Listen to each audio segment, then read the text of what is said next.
और बाकी मतलब मेरे हार्ट में ऐसे डिजायर थी कि मैं थोड़ा जीमेट या ये सब दूं और हार्वर्ड स्टैनफोर्ड ये सब यूनिवर्सिटी से एमबी और ये सब करूं, मतलब फॉरेन स्टडी का था। हाँ, फॉरेन जाने का फॉरेन जाने का तो तो सबका आता ही ही रहता दिमाग है। में सब। एक्चुअली मेरा क्या था, मेरा नहीं हुआ था ना सेकंड अटेम्प्ट में, मतलब सेकंड अटेम्प्ट में इंटरव्यू मेरा नहीं होता, तब मेरे माइंड में यही थॉट्स आ रहे थे कि अब चलो मैं जीमेट दोबारा से दे लेता हूँ, यूपीएससी थोड़ा अनप्रेडिक्टेबल है। लेकिन फिर मेरा साई में हो गया था, स्पोर्ट्स अथॉरिटी ऑफ इंडिया हाँ। में असिस्टेंट डायरेक्टर, ये उसके थ्रू ही लेता हूं, मतलब जिनका अच्छी नहीं होता पोस्ट है। कट ऑफ पे रहता है, तो उसमें हो गया। तो फिर मेरा कहीं चलो ठीक है बाद में देखेंगे। लेकिन अभी क्या है, when you are a civil servant it is much easier to go for foreign study, so you can go any, like no place is inaccessible for you now. अच्छा, ये फॉरेन वाली जो बात है ना, मैं तो मतलब मेरा ड्रीम ये था कि भाई आईएफएस बनना है मेरे को, मेरी प्रायोरिटी पे आईएफएस था कि भाई फॉरेन भी घूमूंगा, उस हिसाब से भाई गवर्नमेंट के लिए भी काम करना है, उसको रिप्रेजेंट भी करेंगे इंडिया को, तो मतलब मेरा तो मन आईएफएस में ज्यादा था।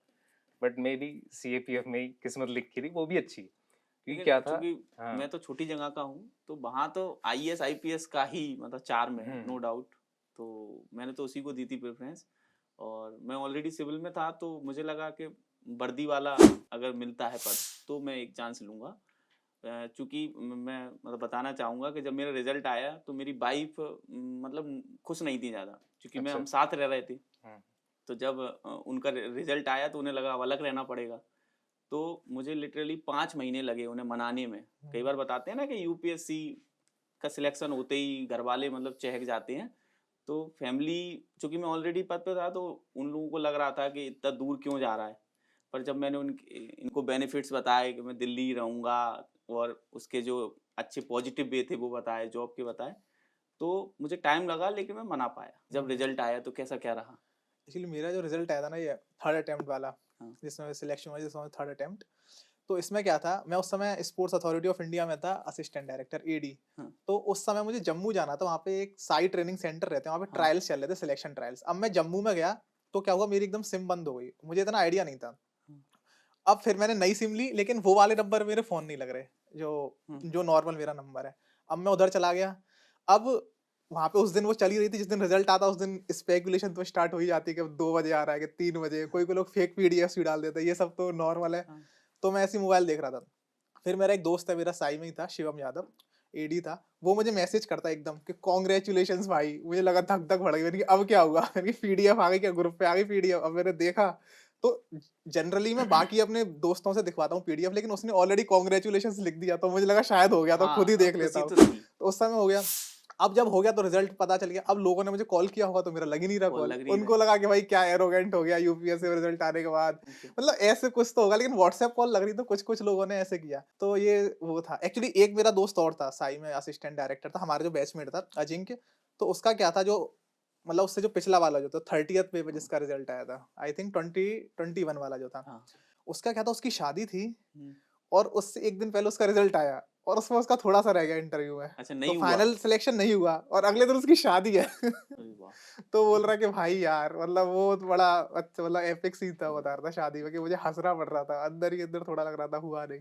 जबकि मेरे साथ भी ऐसा ही हुआ था, लेकिन मेरा मेंस का रिजल्ट था। जब जो मेंस का रिजल्ट आता है, जिसका इंटरव्यू होता है, तो मैं घोड़ी पर था और मेरा रिजल्ट आया। मैं अलग ही खुशी में, और वहाँ मतलब शादी की शुभकामनाओं से ज्यादा इसकी शुभकामनाएं चल रही। और चूंकि कई लोगों को समझ में नहीं आता, उन्हें लगता है कि रिजल्ट मतलब हो गया, सिलेक्शन हो गया, अभी बन गया, यूपीएससी मतलब आईएएस, आदमी और ज्यादा कुछ सोचता नहीं है। अब उन्हें मैं बताते थक गया कि भाई अभी कुछ नहीं हुआ है, अभी इंटरव्यू है, इंटरव्यू बचा हुआ है, अपने आप में बहुत मैन है देखा जाए तो। मेरे रिजल्ट में क्या हुआ, लोग मेरी जो फैमिली मेंबर्स है ना, उसमें जनरली डिफेंस फोर्सेस बहुत कम है, और पैरा सीएपीएफ जैसी चीज ना बहुत कम लोगों को पता है।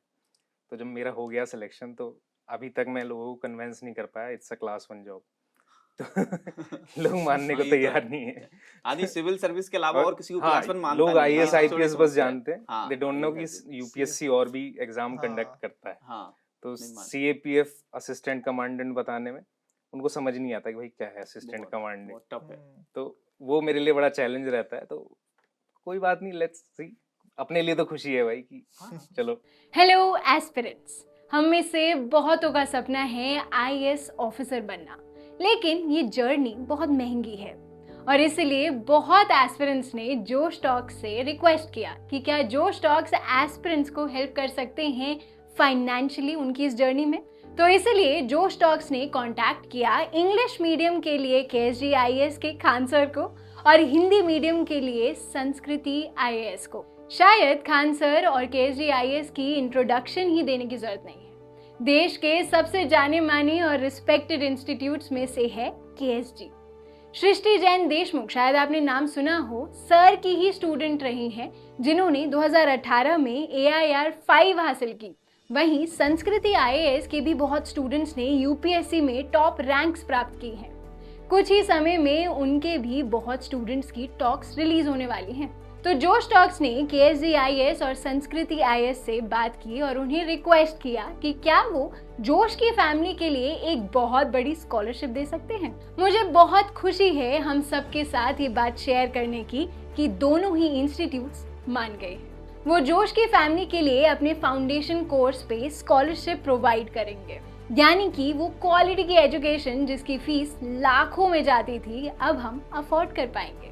ये हेल्प वैल्यूएबल है सबसे ज्यादा हम नए एस्पिरेंट्स के लिए, जिन्हें फाउंडेशन कोर्स करना तो है लेकिन लाखों की फीस हम अफोर्ड नहीं कर सकते।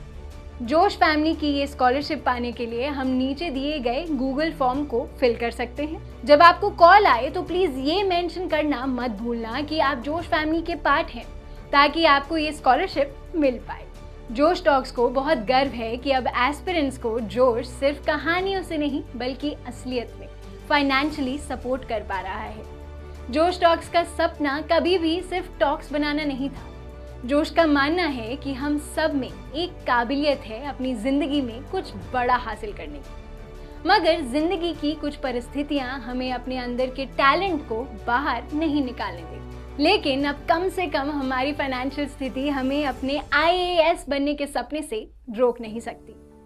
जोश टॉक से एक बड़े भाई या बहन की तरह हर वक्त हम सबको जिंदगी में आगे लेके जाने के प्रयास में लगा रहेगा। आप बस जाके अपना 100% दीजिए, एक भी दिन जाया ना होने दें, बाकी जोश संभाल लेगा। जय हिंद।